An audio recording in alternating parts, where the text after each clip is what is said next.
Tonight on our locked down and shut out country. Thanks for joining me. I'm Chris Kenny. Our two largest cities are locked down, one entire state, about half the population of the country, and state borders blocked all over the place, even behind our closed international borders, of course.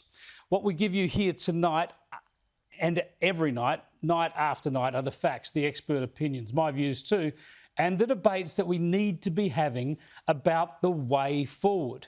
In most media in this country and in most political debate, to be frank, the central arguments are being ignored. They've convinced themselves through a process of political grandstanding, opposition timidity, fear and ignorance. They've convinced themselves that zero COVID is actually sustainable, that lockdowns are the only way forward. And they'll thwart any freedom, visit callousness against any family, spend any amount of debt to be left for future generations in order to pretend they can avoid the inevitable. The inevitable is, of course, learning to live with the disease, something we've talked about on this program for more than a year.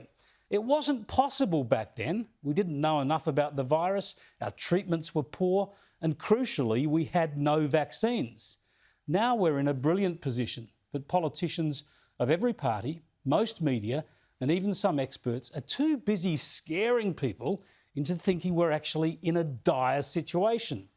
And so we end up with this catch-22 nonsense yet again. We've heard it before from other leaders, but we heard it again today from Daniel Andrews.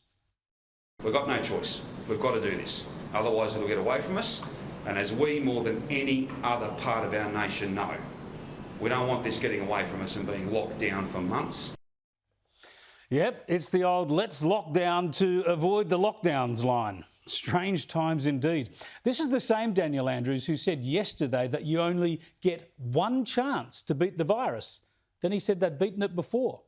Go figure. Yeah, he said you only get one chance as he announced his 5th lockdown. Are we ready to live with the virus now? We can't be far off. But there's a very strong argument to say we should have moved way beyond lockdowns, most of which in this country, as we've shown with the data, have been proven to have added nothing to the containment effort.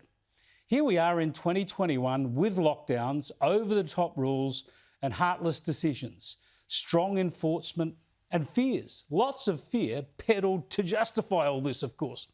Incredibly, this is no different to Australia a year ago, despite all we should have learned and all the advantages we've built up. The threat is not as bad. The solutions are at hand with vaccines. The economy has recovered remarkably. We should be a different country, but the fear and the overburdening rules are still the same. 2 nights ago, the media was spoon-fed images of a sick patient to help frighten everyone.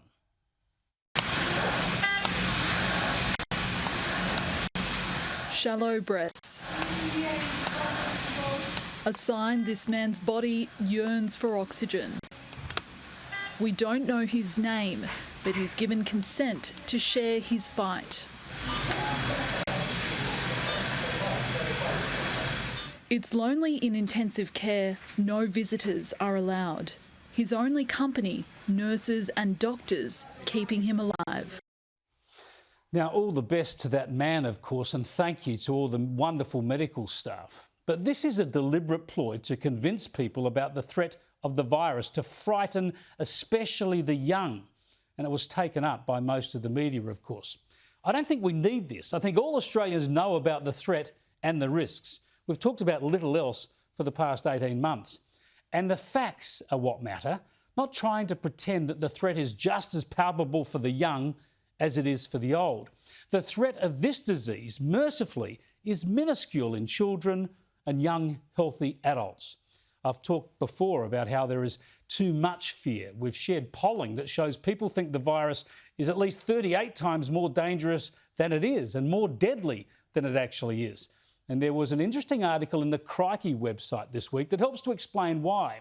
It showed that the clear, highly qualified, rational and calm epidemiologists we interview here regularly, people such as Professor Catherine Bennett and Professor Peter Collignon, are not seen as often in other media. The other media tends to go for less qualified and more alarmist commentators. For instance, the ABC continues to push its health commentator Norman Swan, even though, as we've demonstrated many times, he's been repeatedly wrong in his hysterical predictions. Yet have a look at Swan this week. He was on Twitter bemoaning the number of people going to their essential jobs in Sydney. This bloke, guaranteed a salary, guaranteed a taxpayer-funded job no matter what happens, he criticises other Australians because they actually need to go to work. What a disgrace. And today, another ABC host, Patricia Karvelis, tweeted this morning in Melbourne, bemoaning the number of cars on the road and wondering if people had missed the memo. I mean, really, Australians criticising fellow Australians for going about living their lives or doing their essential tasks? Taxpayer-funded journalists who get paid whether they're locked down at home or not, have no threat over their job, passing judgment on people who rely on a job that could be under threat or run a small business that the government is shutting down? This is appalling. Still with the ABC, have a look at this the other night where even their finance commentator was trying to dial up the alarm. This chart compares the number of cases in the current Sydney COVID outbreak with Victoria's second wave. So far, it's a lot worse. Well, it's a lot worse. That's one way to describe it. If you want to focus on infections alone and a particular timeline, and if you want to spread fear and alarm. Alternatively, you might point out that 3 weeks into its second wave lockdown last year, Melbourne was recording 10 deaths, 15 deaths, 20 deaths a day, and went on to record 59 deaths on one day. By comparison, this Sydney outbreak has led to 2 deaths of elderly victims so far. And the key point is that 77% of all deaths in Australia last year from COVID were people in aged care. This year, all those people have had vaccines offered, and more than 90% of aged care residents have taken up the vaccination. Indeed, 3/4 of everyone over 70 in the whole country has had at least one jab, which gives, as you know, some protection, bolstered further with the second jab. So the vulnerable are protected a year on. The threat is nowhere near as bad now as it was a year ago. The Delta variant, yes, it's more contagious, but it's also less deadly. Facts people need to know. But media types and politicians don't want to share obvious facts like this. They prefer to peddle fear. Sick, isn't it? Now, for more facts, more data, more information that's readily available, the media could go to New South Wales' weekly epidemiology report. It shows that over the entire pandemic, there has been only 1 death in New South Wales under 60 years of age, and 0 deaths, none for anyone under 50. This means the case fatality rate for 50 to 60-year-olds is 0.1%. And the case fatality rate for people under 50, obviously, is zero. And that's despite the fact they make up the overwhelming majority of all infections. Importantly, in the current cluster, 87% of all those infected are unvaccinated, and only 4% are fully vaccinated. This is massively reassuring because, as I mentioned, our most vulnerable are vaccinated. Most of the people under a real deadly threat are vaccinated. Other vulnerable groups have had at least one jab, and the rollout for everyone else continues. These are the reassuring facts. They amount to good news, reassuring news. Instead, we get the peddling of fear. It's a dangerous variant, and it's there after all of us.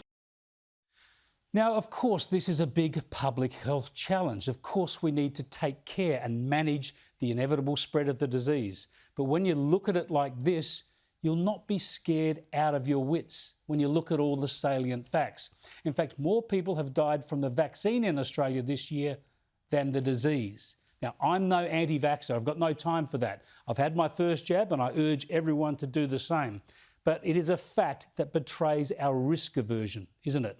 That more people have died from the tiny risk of the vaccine than have died from COVID-19 in this country this year.